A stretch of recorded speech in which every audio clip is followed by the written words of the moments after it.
Corona ಮಾದರಿಯಲ್ಲೇ ಜಗತ್ತಿಗೆ ಮತ್ತೊಂದು ತಲ್ಲಣ ಸೃಷ್ಟಿಯಾಗಿದೆ. ಜಾಗತಿಕ ಮಟ್ಟದಲ್ಲಿ ಎಬೋಲಾ ವೈರಸ್ ಆರೋಗ್ಯ ತುರ್ತು ಪರಿಸ್ಥಿತಿ ಘೋಷಣೆ ಮಾಡಲಾಗಿದೆ. ಈ ವೈರಸ್ ಅಬ್ಬರ ಹೆಚ್ಚಾಗ್ತಾ ಇದ್ದಂತೆ ಭಾರತ ಸರ್ಕಾರ ಎಚ್ಚೆತ್ತುಕೊಂಡಿದೆ. ಮುನ್ನೆಚ್ಚರಿಕೆ ಕ್ರಮವಾಗಿ ಕೇಂದ್ರ ಆರೋಗ್ಯ ಸಚಿವಾಲಯ ದೇಶಾದ್ಯಂತ ಹೈ ಅಲರ್ಟ್ ಘೋಷಣೆ ಮಾಡಿದೆ. ಈ ಮಾರಕ ವೈರಸ್ ಯಾವುದೇ ಕಾರಣಕ್ಕೂ ಭಾರತದ ಒಳಗೆ ಪ್ರವೇಶಿಸಬಾರದು ಅಂತ ದೇಶದ ಎಲ್ಲಾ ಪ್ರಮುಖ ಅಂತಾರಾಷ್ಟ್ರೀಯ ವಿಮಾನ ನಿಲ್ದಾಣಗಳಲ್ಲಿ ಪ್ರಯಾಣಿಕರ ಸ್ಕ್ರೀನಿಂಗ್ ಮತ್ತು ತಪಾಸಣೆಯನ್ನ ಗಣನೀಯವಾಗಿ ತೀವ್ರಗೊಳಿಸಲಾಗಿದೆ. ಅಷ್ಟೇ ಅಲ್ಲ, ದೇಶಾದ್ಯಂತ ಕಣ್ಗಾವಲು ವ್ಯವಸ್ಥೆಯನ್ನ ಬಲಪಡಿಸಲಾಗಿದ್ದು, ಶಂಕಿತ ಪ್ರಕರಣಗಳನ್ನು ಪರೀಕ್ಷಿಸಲು ಪ್ರಯೋಗಾಲಯಗಳನ್ನು ಹೈ ಲೆವೆಲ್ನಲ್ಲಿ ಸನ್ನದ್ಧವಾಗಿಡಲಾಗಿದೆ. ಒಟ್ನಲ್ಲಿ ಕೊರೋನಾ ತಂದಿಟ್ಟ ಕಠಿಣ ಪಾಠಗಳಿಂದ ಎಚ್ಚೆತ್ತಿರುವ ಭಾರತ ಎಬೋಲಾ ವಿರುದ್ಧದ ಹೋರಾಟಕ್ಕೆ ಈಗಿನಿಂದಲೇ ಕೋಟೆಯನ್ನ ಕಟ್ತಾ ಇದೆ. ಇನ್ನು ಎಬೋಲಾ ವೈರಸ್ನ ಪ್ರಮುಖ ಲಕ್ಷಣಗಳೇನು ಅಂತ ನೋಡ್ತಾ ಹೋಗೋದಾದ್ರೆ, ವೈರಸ್ ಸೇರಿದ 2 ರಿಂದ 21 ದಿನಗಳಲ್ಲಿ ಎಬೋಲಾ ಲಕ್ಷಣಗಳು ಕಾಣಿಸಿಕೊಳ್ಳುತ್ತವೆ. ಇದ್ದಕ್ಕಿದ್ದಂತೆ ವಿಪರೀತ ಜ್ವರ ಬರುವುದು ಮತ್ತು ದೇಹದಲ್ಲಿ ಶಕ್ತಿ ಇಲ್ಲದಂತಾಗುತ್ತೆ. ತೀವ್ರವಾದ ತಲೆನೋವು, ಸ್ನಾಯುಗಳ ನೋವು ಮತ್ತು ತೀವ್ರವಾದ ಗಂಟಲು ನೋವು ಉಂಟಾಗುತ್ತೆ. ನಿರಂತರ ವಾಂತಿ ಮತ್ತು ರಕ್ತ ಸಹಿತ ಬೇದಿ, ದೇಹದ ನೀರಿನಾಂಶ ಕಡಿಮೆಯಾಗುತ್ತೆ. ರೋಗ ಉಲ್ಬಣಗೊಂಡಾಗ ಮೂಗು, ಒಸಡು ಮತ್ತು ಮಲಮೂತ್ರದ ಮೂಲಕ ರಕ್ತ ಬರುತ್ತೆ.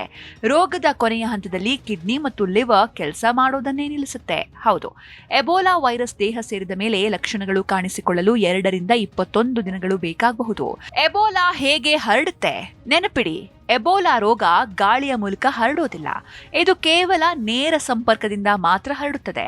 ಸೋಂಕಿತ ಬಾವಲಿ, ಕೋತಿ ಅಥವಾ ಚಿಂಪಾಂಜಿಗಳ ಮಾಂಸ ಅಥವಾ ರಕ್ತವನ್ನ ಮುಟ್ಟೋದ್ರಿಂದ ಈ ವೈರಸ್ ಮನುಷ್ಯರಿಗೆ ಹರಡಬಹುದು. ಎರಡನೇದಾಗಿ, ಎಬೋಲಾ ಸೋಂಕಿಗೆ ಒಳಗಾದ ವ್ಯಕ್ತಿಯ ರಕ್ತ, ಲಾಲಾರಸ ಅಂದ್ರೆ ಸಲೈವಾ, ಬೆವರು, ವಾಂತಿ ಅಥವಾ ಮಲಮೂತ್ರದ ನೇರ ಸಂಪರ್ಕಕ್ಕೆ ಬಂದ್ರೆ ಇದು ಸುಲಭವಾಗಿ ಹರಡುತ್ತೆ.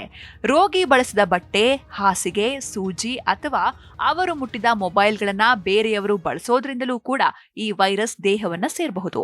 ಎಬೋಲಾದಿಂದ ಮೃತಪಟ್ಟ ವ್ಯಕ್ತಿಯ ದೇಹವನ್ನ ನೇರವಾಗಿ ಮುಟ್ಟೋದ್ರಿಂದಲೂ ಕೂಡ ಈ ವೈರಸ್ ಅತ್ಯಂತ ವೇಗವಾಗಿ ಹರಡುತ್ತದೆ. ಜಾಗೃತಿಯೇ ಜೀವರಕ್ಷೆ. ಎಬೋಲಾ ಬಗ್ಗೆ ಎಚ್ಚರದಿಂದಿರಿ, ಸುರಕ್ಷಿತವಾಗಿರಿ.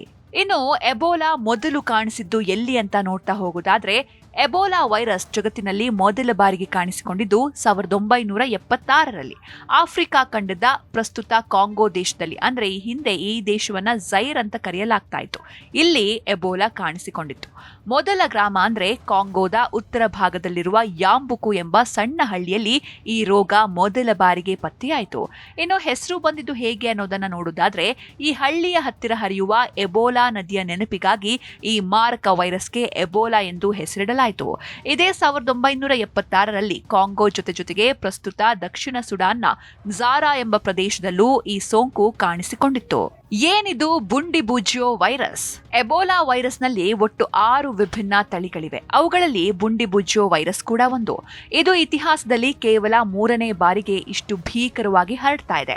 ಇದೊಂದು ಜೆನೆಟಿಕ್ ವೈರಸ್, ಅಂದ್ರೆ ಕಾಡಿನಲ್ಲಿರುವ ಸೋಂಕಿತ ಬಾವಲಿ, ಕೋತಿ ಅಥವಾ ಚಿಂಪಾಂಜಿಗಳಂತಹ ಪ್ರಾಣಿಗಳಿಂದ ಮೊದಲು ಮನುಷ್ಯನಿಗೆ ಹರಡುತ್ತೆ.